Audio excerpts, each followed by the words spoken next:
Hello, magandang gabi. Mabuhay. Welcome to Learning with Albine. I'm Albine. I can help you learn Tagalog. Kumusta po kayo? Okay, so today's episode is about prefix.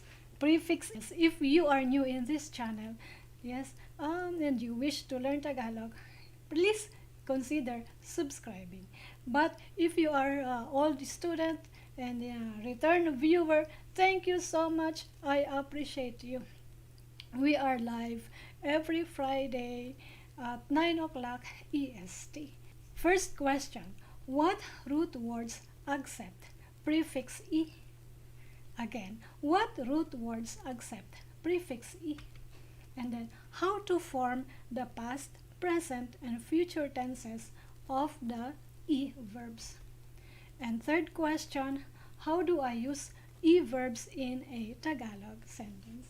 Feel free to raise question, yes, raise, and even if you are watching this on a delayed broadcast or replay, that's all right also. Feel free to comment down below.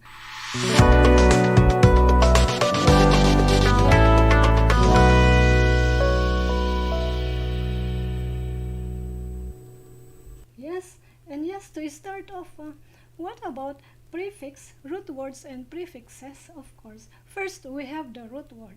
So it's the key to your vocabulary building. So all you need to understand is, of course, root word first. That is what really I'd like to emphasize. Start off with the root word. Of course, we have to see there is certain affix, and there is a certain affix, and you would have to ask what affix would match that root word. Does it make sense to match that root word to this certain affix? Yeah, if they match together, prefix go with that root word, you are going to treat that as a new word. Yes, a new word, right? Prefix root word as one unit, right? And let's have example. Let's have example. For example, with the root word gawa. Gawa. Root word gawa means do or make. And then we are looking at prefix E. Yes, E. Prefix E. And what has to happen next? So you have the gawa root word, and let's see what is the good prefix for gawa. Is E good to come with gawa? And then, for example, if it's true, and let's see, E and gawa, yes, and so it's a prefix, so the root new word would be igawa. Igawa is the new word. You have the prefix E plus the root word gawa. Okay. Hello, Damien. I appreciate you here. Thank you. Magandang umaga sa'yo dyan. Yeah, kumusta ka? Feel free to raise question. And how's Ibrahim? If I remember your son's name. Prefix E result in an object-focused verb. Yes, object-focused verb. Because you have to understand, if the verb is an object-focused, you be aware, or you better understand what are the set of pronouns that go with object focus verb. Yeah. And with E, the resulting word is an infinitive mood. Yes, infinitive mood. And what is an infinitive mood? So there is no infinitive mood. Verbs have no aspect of time nor person. They have no aspect of time nor person. There must be a word verbs here. Yes. Okay. Next, infinitive mood. The other one, which is indicative mood, it refers to past, present, and future tenses of verbs. So, in other words, there is an aspect of time with indicative mood. Hi, Bruce. Bruce just got in. And Bruce is here. Hi, Bruce. Thank you for being here. You came late. But yeah, let me remind you before we go further. If you are interested, I have structured classes, private class, of course, and and it's hosted by Moodle Cloud e-learning website. And yeah, if you are curious, here's the link. Screenshot this link, or remember Tagalog with albine.moodlecloud.com. And of course, we are on Facebook most of the time. Tagalog with Albine Facebook group, and I'm on Instagram also. Okay, next, let's proceed. Okay, let's do this vocabulary building. Vocabulary building. Let's see.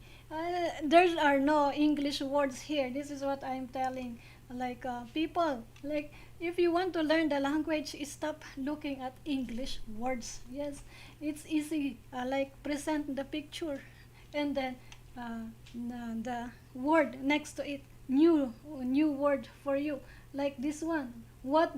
Of course, you know what it means. What the term is this in English? If English is your primary language, in Tagalog we call it pako. Pako. Do you follow, Bruce? You have the screen and the graphics. And then this guy, this object, we call it payong. Yes, no English this time. No picture says it. And then this object, these objects, yes, group of objects of similar, right, similar stuff, right, the same stuff, we call them bato. Bato. And of course, this is what we're talking about. This guy, we call it lagari. Lagari. And then of course, this thing, we call it sombrero. Sombrero. Let's say it again if you are new, beginners in Tagalog. Pako, payong, bato, lagari, sombrero. Okay, let's next slide. Remember this because it will be needed later for my examples. Okay, let's start lesson proper this time. Prefix E, we are focusing on prefix E. Okay, in English you say it I. In Tagalog we say it E. Bruce, say it. E. E. Yay. So some verbs imply that an object is used as a tool. Yes. If you see those pictures previously presented, pako. So you apply prefix E, you get ipako. Ipako. Lagari. Ilagari. Okay, I'll just say the may lapi with affix column. Ipako. Ilagari, ibato, isombrero, ipayong. Okay, what does it mean? Ipako, I define it like to nail it, to nail it. Ilagari, to use, because that is the concept when you say I, to use that thing, to use the thing to saw. Did I say it right? Saw something, right? Ibato, to use the thing to hit something. Be careful when you do it. You may hit somebody, okay? But if you're hitting in purpose, that is the verb for you. Ibato, ibato. Now, isombrero, isombrero. Use it as a hat. Use it as a hat. Ipayong, use it as an umbrella. These are all verbs, right? Verbs. Next, let's, like this, my demonstration. The guy has the hammer. So you, for the nail to put to work, to nail it, you need a hammer to push them, right? To push it. Yes. So let's use it in a sentence. You say, ipako mo sa dingding ang palamuti. Okay. Ipako is the verb, okay? Mo is the pronoun to come after the verb. Yes, ipako mo. That means you nail. Yeah? And then if you want, if you're referring me, I am the actor. So, yeah, the actor, the doer. Yes, the doer is me. Ipako ko, or ipapako ko. Future tense. Yes. Pako, pako ko, ipako ko. Ding ding for the wall. Palamuti means decoration. Decoration. Well, yeah.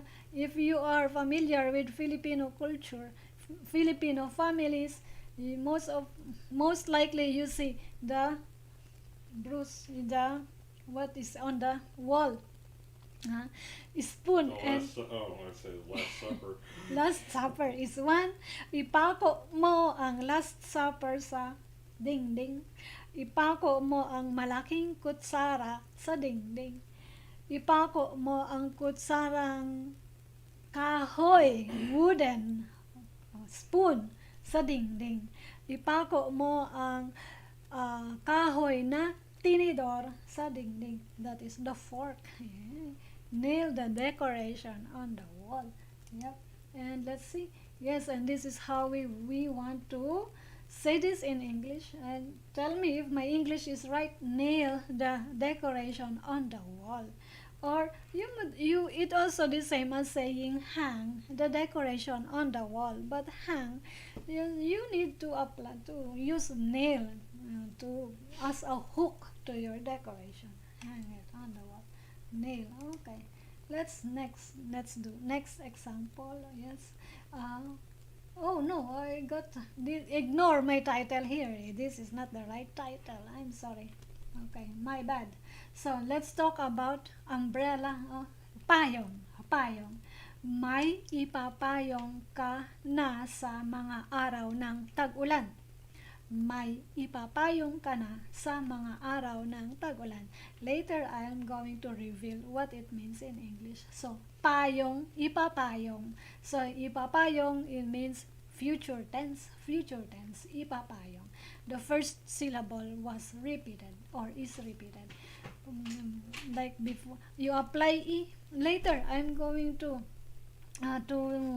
give you a rule on how to form indicative mood or aspects of time of the verb. Verb. Yes. May ipapayong ka na sa mga araw ng tag-ulan. Another example, pwede ba itong ilagari sa kahoy? Okay, pwede ba itong ilagari sa kahoy? We are referring to this object. In the first example, we are referring to payong in this first example.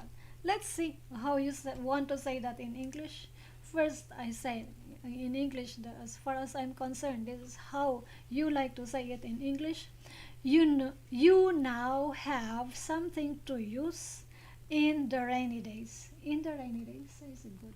As an umbrella. So I enclosed in parentheses as an umbrella. I have something to use because this is your focus. What you want to do with this to be able to use later. Yes, when rainy days come, right? And then what about this one? Is it possible? Pwede ba? Is it possible? Okay. To saw. Right? Saw. Is that a good pronunciation? Because later I have another saw. Saw a wood using this. Yes. Pwede ba itong ilagari sa kahoy? Kahoy for wood.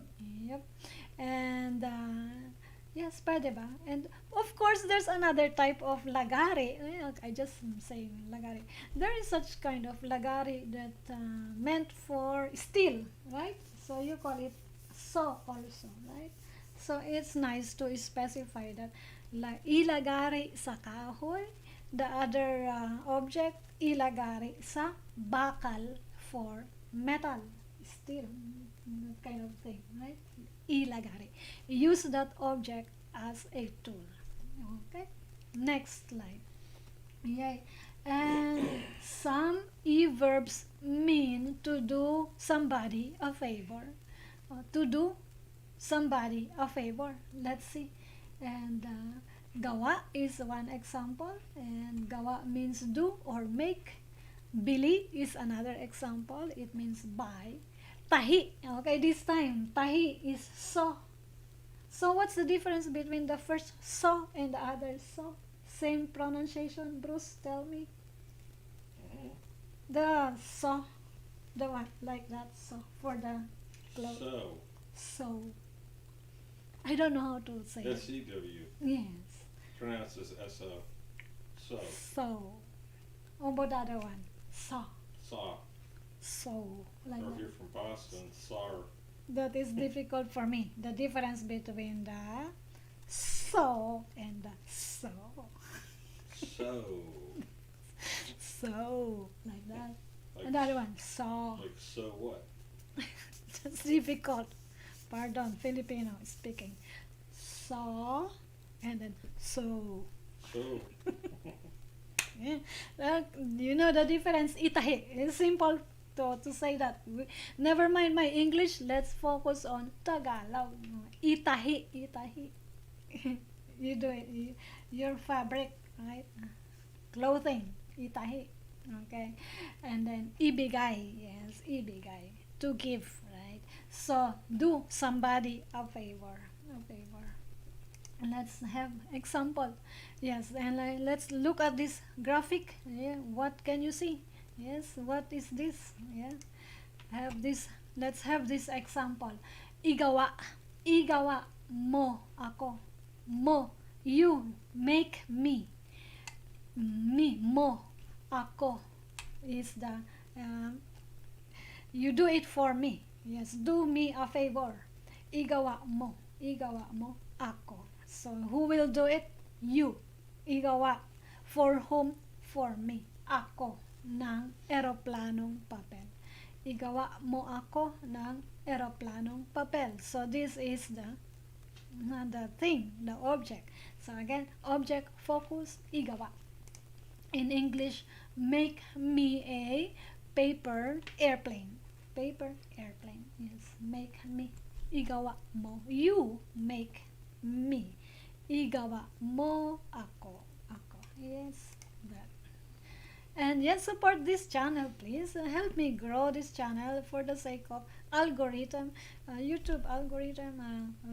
We are on AI era, and algorithm help me with the YouTube algorithm by subscribing to my channel.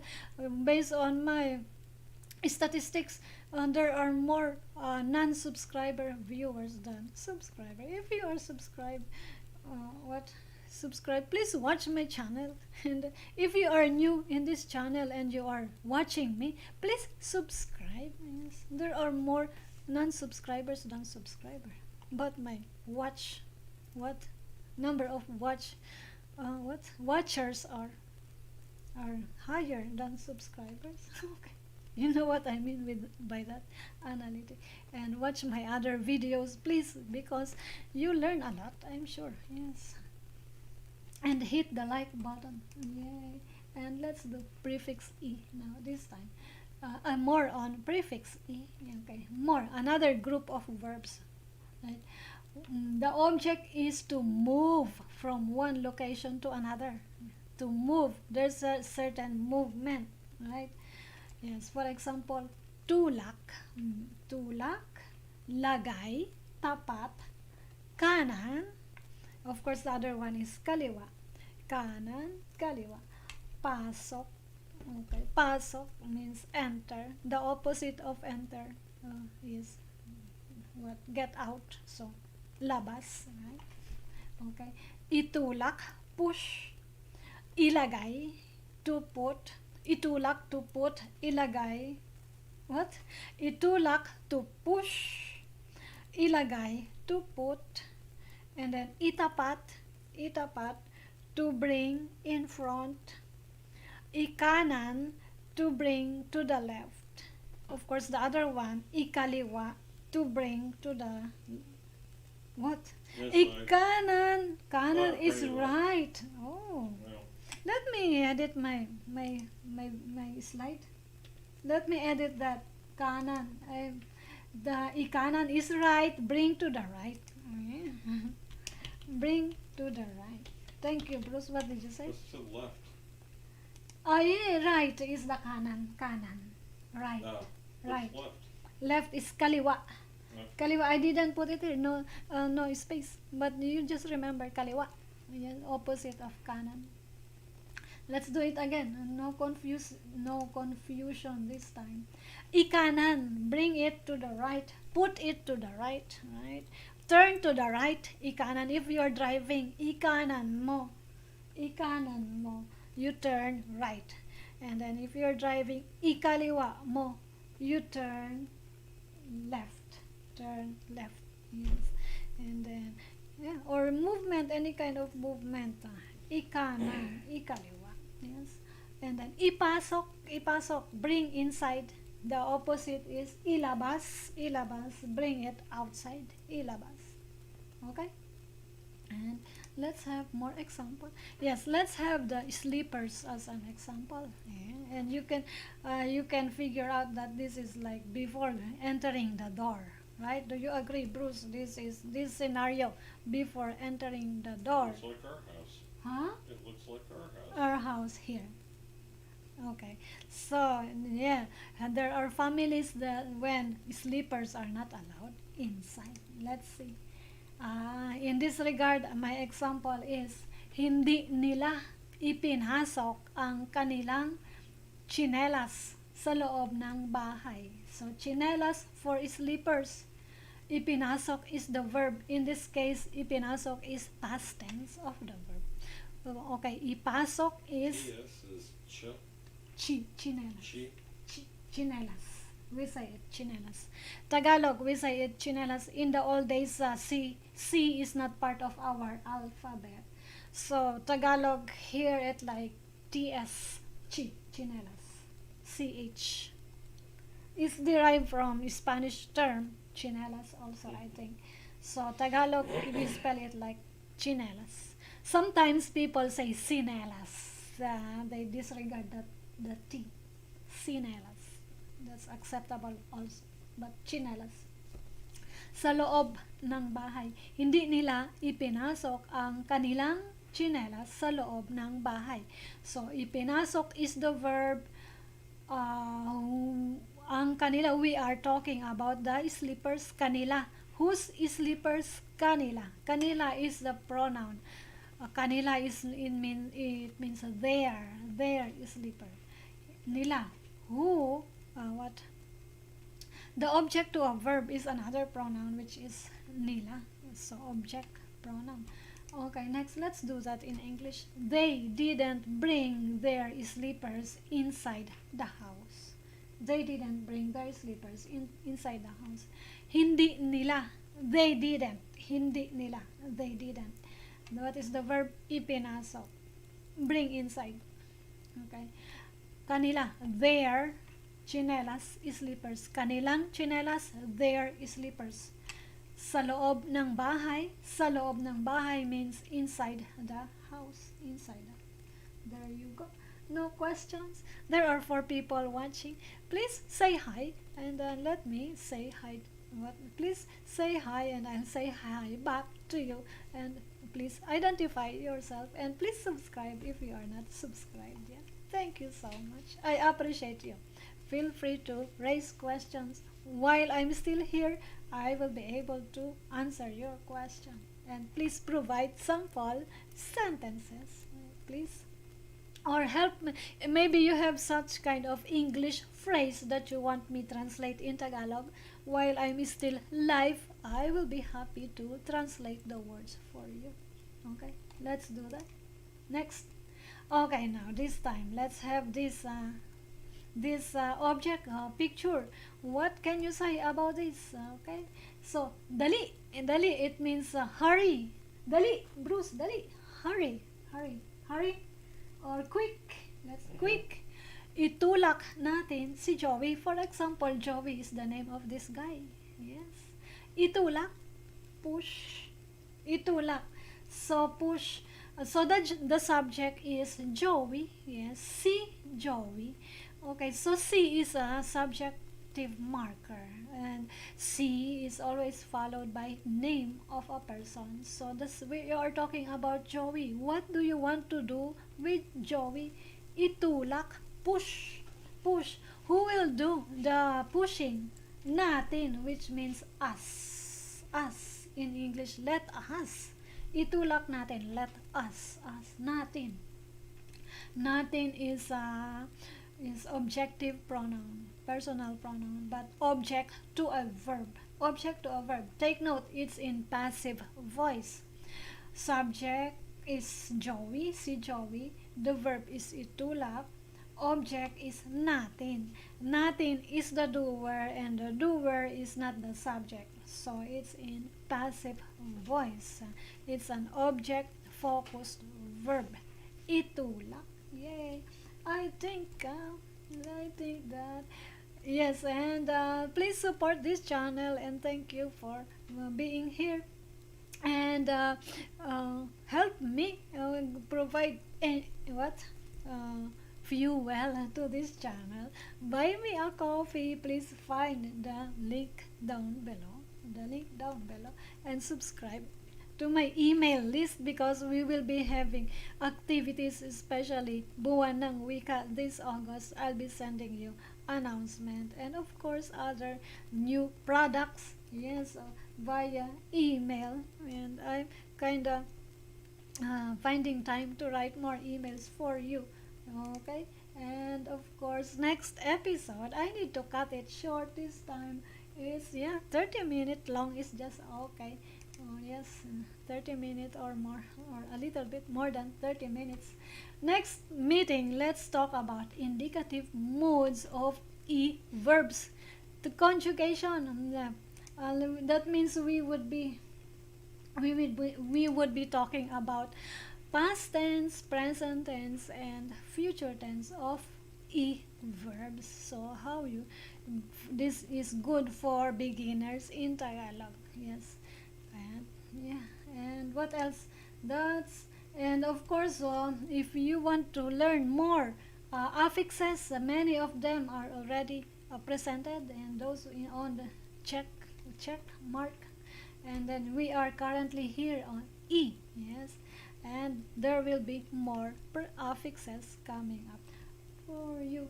Yes, and I think we are good. And to wrap up this episode, you're given some root words that accept prefix e, and you learned how to use verb in a Tagalog sentence. And also, and of course, let me proceed. I cannot get to my yeah, look, let me get, yes, this one. Yes, and we will be having Buwan ng Wika. Please join us, and if you are a regular viewer of mine and you are joining my Saturday coaching call, let's do that. Let's plan for it. What are the contests we will be doing? When are we going to hold this event? Buwan ng Wika. What does Buwan ng Wika mean? It means Philippine Language Month. It's happening August. The whole month of August is officially declared in the Philippines as Philippine Language Month. But for our small group, we will do it on August 21. Yes, 21. So please join if you want to join our quiz B. Let's do quiz B, and also some kind of games. And yes, and if you know how to sing Tagalog, please join us so you would be able to sing in Tagalog. And also storytelling, we will be looking for talents on storytelling, or maybe just contest for all the participants for storytelling. And what else I need to say? And yes, that's it, I think. And I will meet you again next Friday. And of course, connect with me. I'm always on YouTube. Every Friday, this is a regular thing. And also on Facebook. And my email. Go ahead. My email is down there in my profile also. And of course. And what else I need to learn? No question, Bruce. Let's end this, and so we get rest and more things to do. Okay, and I'm sending love, healing, joy, light, peace your way. Magandang gabi, mag-ingat, and mabuhay. Magkita tayong muli.